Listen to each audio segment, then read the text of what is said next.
लेकिन भगवान कृष्ण हमको रिजल्ट देते हैं ये देखकर कि इसने प्रयास किया, अपना पूरा प्रयास किया। आप कभी पढ़िएगा किसी साइंटिस्ट की जो इन्वेंशंस होती हैं, डिस्कवरीज होती हैं, वो कैसे होती हैं। वो जो डिस्कवरीज होती हैं, जैसे कोई भी चीज की डिस्कवरी हुई, उसके अगर वो साइंटिस्ट केवल अपने माइंड, अपने इंटेलिजेंस के ऊपर ही निर्भर रहता, अगर भगवान उसको सही ज्ञान नहीं देते उस समय कि भैया ये पर्टिकुलर परम्यूटेशन कॉम्बिनेशन ट्राई करो, तो कभी वो डिस्कवरी वो नहीं कर सकता था। वो अपनी तो पूरी जोर लगाता है जितनी उसकी इंटेलिजेंस है, लेकिन भगवान सडनली उसको ज्ञान दे देते हैं, नॉलेज ट्रांसफर कर देते हैं या इंटेलिजेंस देते हैं कि भैया ये कॉम्बिनेशन ट्राई करो, क्योंकि इतने मल्टीपल परम्यूटेशंस कॉम्बिनेशंस होते हैं, अगर वो पूरे ट्राई करने पे आ जाए उसकी पूरी लाइफ टाइम निकल जाए। लेकिन भगवान सडनली, तो जितने भी इन्वेंशंस होते हैं वो सडनली उनके माइंड में आ जाता है कि ऐसा करते हैं। तो ये बहुत सारे साइंटिस्ट लोगों का ये एक्सपीरियंस है। एक हमारे भी साइंटिस्ट हुए हैं, तो टीडी सिंह नाम के साइंटिस्ट थे, बाद में प्रभुपाद जी के शिष्य में बने। उन्होंने बहुत सारी ऐसी बुक्स लिखी है जिसमें इसकी आपको बहुत डिटेल्स मिल जाएंगी। टेम्पल में भी वो बुक है, आई थिंक 50 रुपीज़ की होगी, scientific knowledge in Krishna consciousness, कुछ ऐसी और भी बहुत सारी उनकी बुक्स हैं।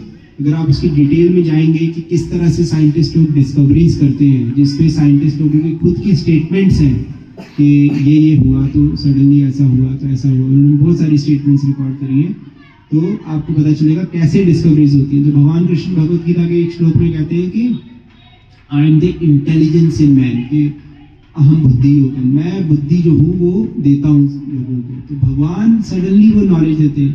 तो इसका मतलब ये नहीं है कि भगवान देते हैं तो हमको कोई प्रयास नहीं करना है, नहीं, भगवान नहीं देंगे अगर आप प्रयास नहीं करोगे। जैसे हमने लास्ट टाइम भी डिस्कस किया था, भगवान माता जी, यशोदा माता जब भगवान कृष्ण को बांधने का पूरा प्रयास कर रही थी, वो डिटरमाइंड थी कि मैं भगवान को सेव करना चाहती हूँ डेंजर से, इसलिए मैं बांध रही हूँ। तो जब वो उन्होंने अपना पूरा प्रयास कर लिया, हर बार वो रस्सी जब बांधने लगती थी, टू फिंगर्स, 2 उंगलियां छोटी पड़ जाती थी, और रस्सियाँ बांधी, फिर 2 फिंगर्स छोटी पड़ गई, और बांधी, फिर 2 फिंगर्स छोटी पड़ गई। तो भगवान कृष्ण ने देखा मेरी माता बहुत थक गई है और बहुत डिटरमाइंड है मेरे को सेव करने के लिए, क्योंकि सभी गोपियों ने माता को बोला कि कृष्ण नहीं बंधेंगे, इनकी किस्मत में ही नहीं है बनना, इनको छोड़ दो। यशोदा माता ने बोला अगर मेरे को शाम भी हो जाए तब भी कोई बात नहीं, मैं तो इसको आज बांध के ही रहूंगी। और जब तब भगवान ने देखा कि इतनी डिटर्मिनेशन है और मेरी माता को पसीना आ रहा है, तो भगवान कृष्ण खुद ही बंध गए। तो वो जो 2 फिंगर्स है वो क्या रिप्रेजेंट करती हैं, एक हमारा प्रयास और दूसरा भगवान की मर्सी। तो दोनों चीजें जब होंगी तो ही आपको वो चीज अचीव हो पाएगी जो आप करना चाहते हो। तो अपना प्रयास भी चाहिए और भगवान की कृपा भी चाहिए। इसलिए भगवान कृष्ण अर्जुन को कह रहे हैं कि तुम मेरा स्मरण करते हुए युद्ध करो।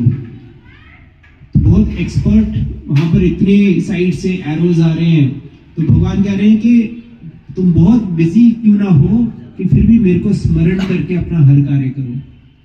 अर्जुन से ज्यादा बिजी तो नहीं हो सकते हम, जब सामने इतनी बड़ी विशाल सेना खड़ी है, पीक आवर का टाइम है। कई लोग सोचते हैं कि भगवत गीता पे अगर